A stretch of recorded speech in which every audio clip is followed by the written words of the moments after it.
mencoba ada dua kata yang hari ini sangat mengubah kita semua, yaitu kaitannya dengan COVID-19, ya.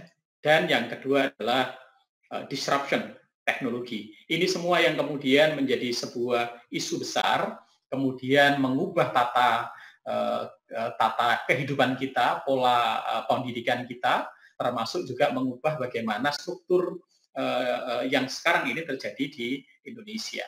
Lalu yang kedua, saya nanti ingin mencoba menyampaikan tentang new normal sebagai salah satu momentum yang harus kita sikapi dengan bijak, terutama untuk bidang pendidikan. Karena apapun di dalam new normal membutuhkan perubahan, ya, perilaku, perubahan kebiasaan, dan transformasi berpikir kita semua sebagai guru agar tatkala kita nanti menjalani proses new normal ini, kita semua bisa berjalan dengan baik, dan tentu tatkala nanti kita sudah masuk di era normal, maka kita bukan kembali kepada beberapa hal yang lama, tetapi justru hal yang ini menjadi sesuatu yang tidak lazim, nanti adalah menjadi sebuah kelaziman baru di dalam kehidupan kita nanti. Dan yang terakhir, nanti saya ingin mencoba menyampaikan dan mendiskusikan dengan teman-teman kira-kira model seperti apa ya pendidikan atau pembelajaran yang ideal untuk fase new normal ini. Tentu ini kita persiapkan. Kenapa? Karena memang dalam waktu 6 bulan ke depan, kita mau tidak mau harus bersiap diri. Anak-anak belum masuk sekolah, tetapi kita harus tetap melakukan proses pembelajaran dengan baik. Lalu, beberapa hal yang mungkin kita lakukan ini, yang akan bisa kita gunakan ketika nanti fasenya sudah masuk di era kita normal kembali. Jadi 3 poin penting itu yang ingin saya coba sampaikan. Bapak Ibu yang saya hormati, jadi slide yang kedua, tayangan yang coba di slide yang kedua, ya.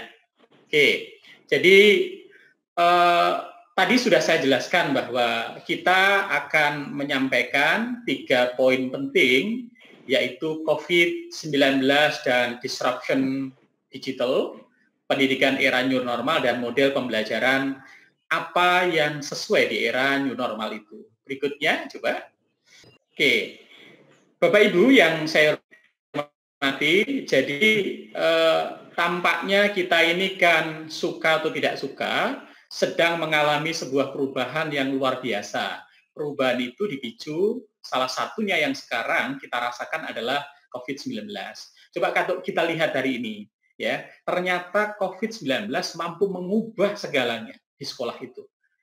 Dulu ketika anak-anak kita berangkat ke sekolah, dia bisa bersamaan berangkat sambil bercanda barangkali, kemudian berbagi bawaan, kemudian bercerita, tetapi hari ini semuanya tidak bisa terjadi.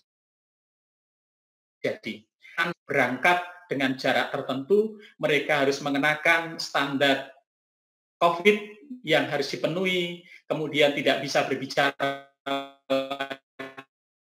dengan tenang, dia harus dites dulu suhu badannya, lalu kemudian dia juga harus dicek dan membersihkan tangannya secara bergantian ya dengan menggunakan jarak tertentu.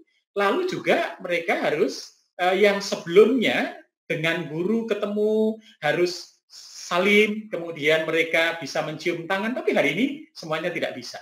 Jadi ada satu perubahan yang sangat berbeda ya di era ini. Kemudian berikutnya Bapak Ibu sekalian yang saya hormati, tadi saya sebut bahwa COVID-19 ini mengubah budaya sekolah yang sebelumnya tidak pernah kita bayangkan, termasuk di manajemen kelas. Kita dulu nggak pernah membayangkan ya anak-anak kita yang di kelas ketika masuk di new normal itu kemudian setiap bangku itu harus diberikan partisi dari Mika, ya. Ya, ini nggak pernah terbayangkan, ya. Betul. Kemudian anak-anak SD kemudian harus pakai topi yang ekornya ada 1 meter kiri kanan agar terjadi social distance. Ini juga nggak pernah terbayangkan. Jadi sesuatu yang sama sekali tidak pernah kita bayangkan sebelumnya. Klik lagi. Lalu COVID juga mengubah cara mengajar. Ya, guru dulu kan bicaranya guru mengajar di depan kelas, tapi sekarang enggak. Guru mengajar di depan laptop. Ya.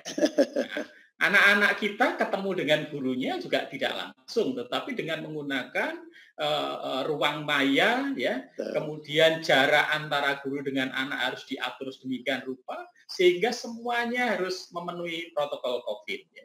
Klik berikutnya, klik ya, klik. Nah, ini juga anak-anak kita berubah cara belajarnya.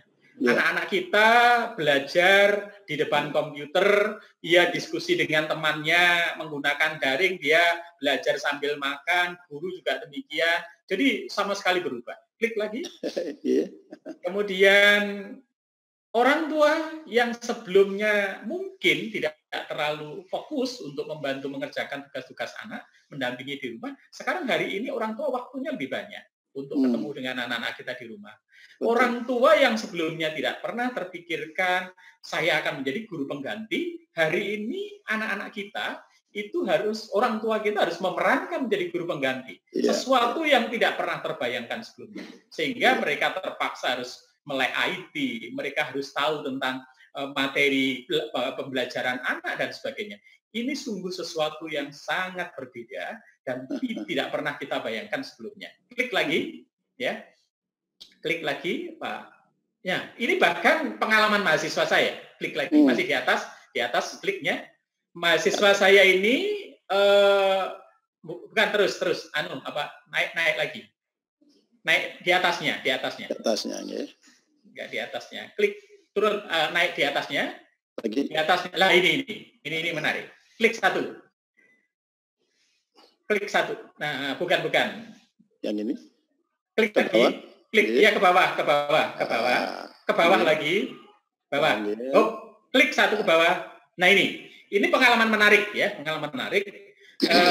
Mahasiswa saya terpaksa harus berkuliah, dia pergi ke tengah sawah untuk mencari sinyal karena dia ujian skripsi.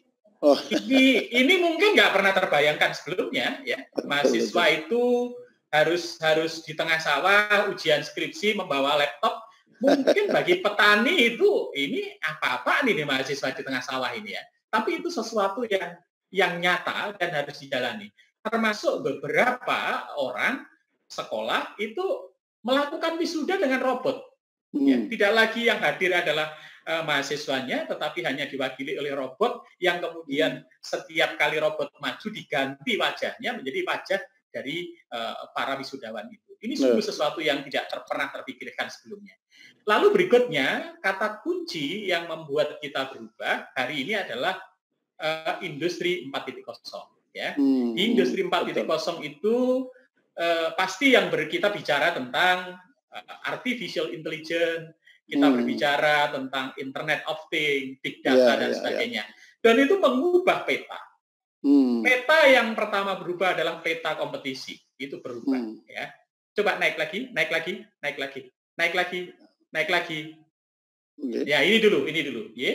Kita, ya, sudah cukup itu dulu. Ya. Ini berubah semuanya. Ya. Nah, ini mau tidak mau kemudian mengubah orientasi kebutuhan. Mengubah jenis-jenis pekerjaan yang hari ini ada, mungkin akan menjadi tidak ada, sebaliknya beberapa pekerjaan yang sebelumnya tidak ada akan menjadi ada. Termasuk gaya hidup kita akan berubah total. Sehingga ketika nanti kita dalam kondisi normal, mungkin akan ada hal-hal yang sangat berbeda dalam kehidupan kita sehari-hari. Ya. Ini berapa? Nah, ini nampak sekali bagaimana perubahan dan pergeseran di peta kompetisi itu. Misalnya dulu kita berada dalam era Kodak analog, jadi yang pakai klis itu ya, klis. Tetapi tidak terlalu lama, dalam hitungan 5-10 tahun, sekarang nggak ada lagi. Dulu Nokia itu HP yang luar biasa, bahkan HP itu ya identik dengan Nokia. Tapi hari ini Nokia tidak ada, kita tidak pernah menemukan. Ya. Tetapi yang ada adalah Android. Kemudian perusahaan-perusahaan motor yang mekanik pun akan bergeser luar biasa ke arah yang terkait dengan Tesla, kemudian pengiriman juga berubah. Klik lagi, klik. Ini Rob. Ya, klik berikutnya ini mungkin enable-nya ini diklik Pak. Enable-nya ini diklik. Enable-nya ini diklik. Enable-nya diklik. Enable yang di atas diklik. Yang di atas ini saya pindah dulu, Bro. Biar bisa ditayangkan. Nah.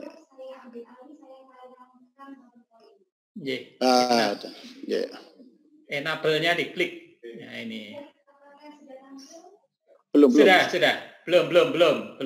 Enable yang atas itu diklik. Yang atas. Itu. Ya, tayangkan lagi. Ya, silakan. Belum. Ya. Oke, berikutnya coba diklik lagi. Halaman enable. 13. Ya, enable yang di atas itu. Karena ada enable editing, itu harus diklik. Karena kalau itu tidak diklik, nggak bisa tayangan. Ya. Ini. Ya. Enable editing atas itu diklik. Diklik dulu. Bukan. Sebentar. Ya, saya keluar dulu. Saya ini dulu. Sudah keluar. Coba di screen share lagi. Bu Shirley, belum mana ya? Belum bisa share. Ya, dah ditangkan. Okay. Berikutnya. Nah, ini sudah tadi kembali ke atasnya.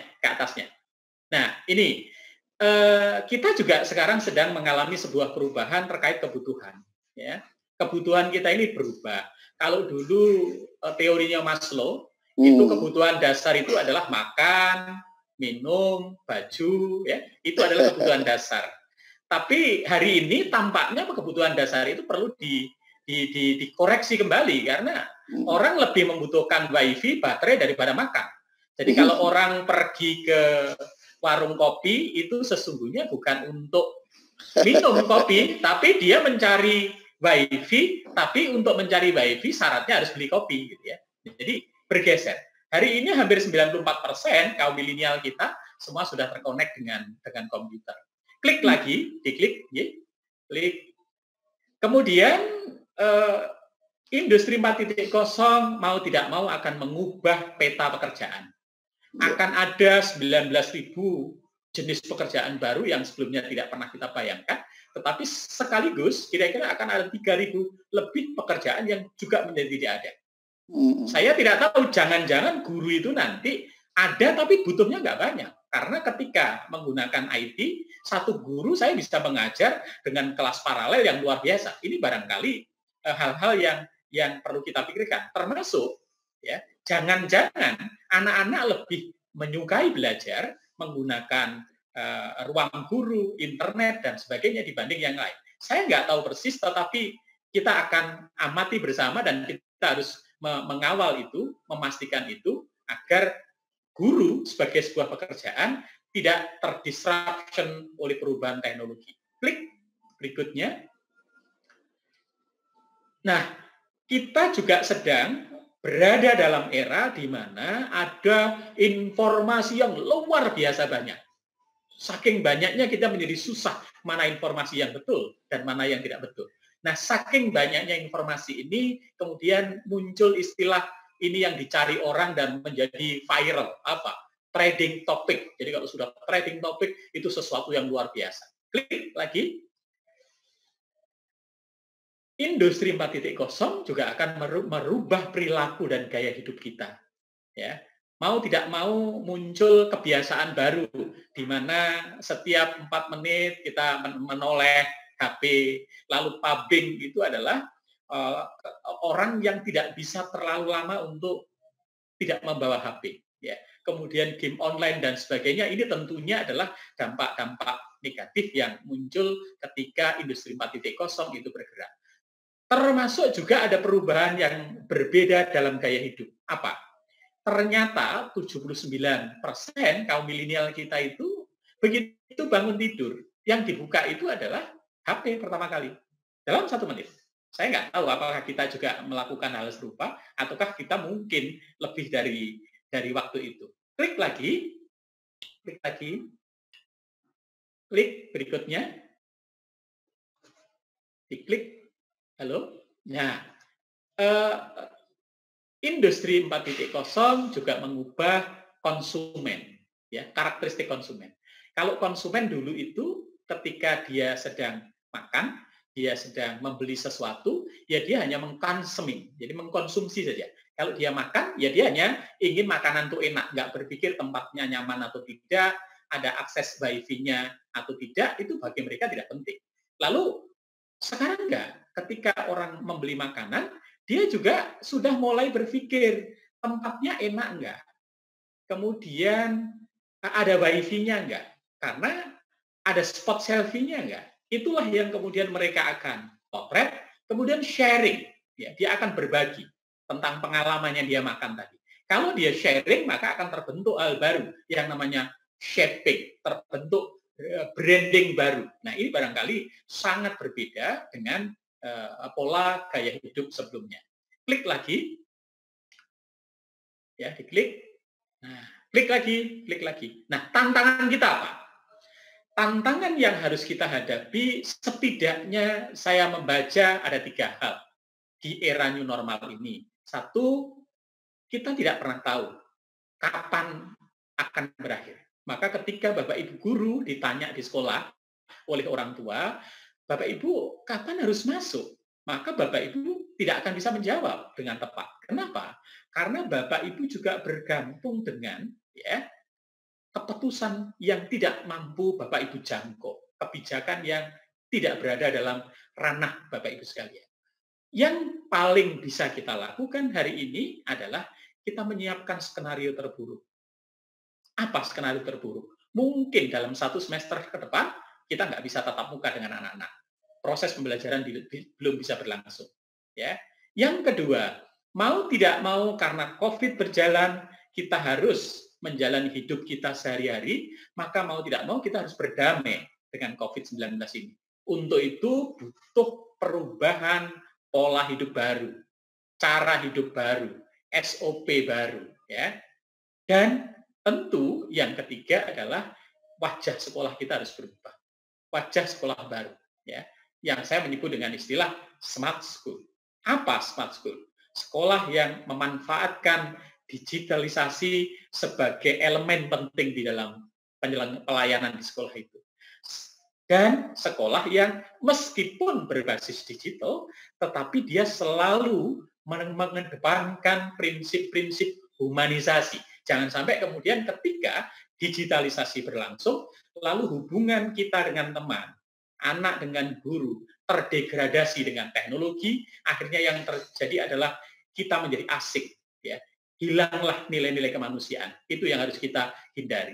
Yang ketiga, apapun ketika digital berjalan, kita semua harus mengedepankan nilai-nilai kemanusiaan.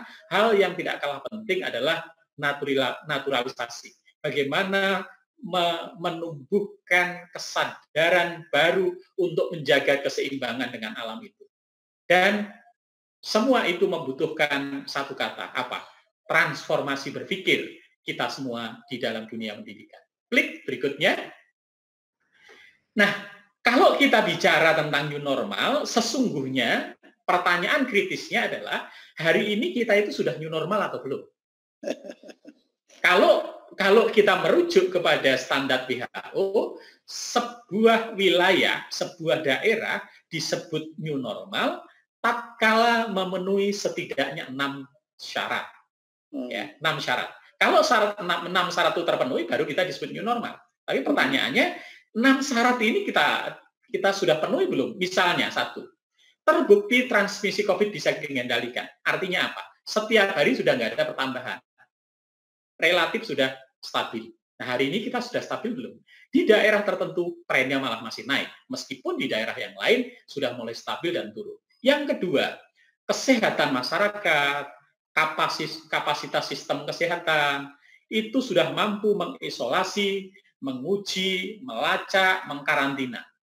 Kemudian risiko di tempat-tempat rentan, misalnya lansia, kesehatan, pendidikan, itu sudah tidak terjadi.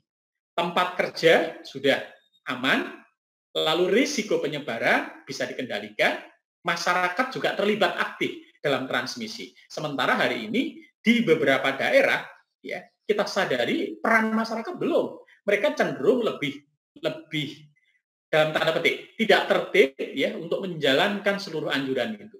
Jadi kalau hari ini kita menyebut new normal, maka ada beberapa sebagian teman yang mengatakan jangan-jangan kita belum new normal sebenarnya. Tetapi kita ini sedang berada pada fase memaksakan untuk hidup menjadi new normal, meskipun belum normal.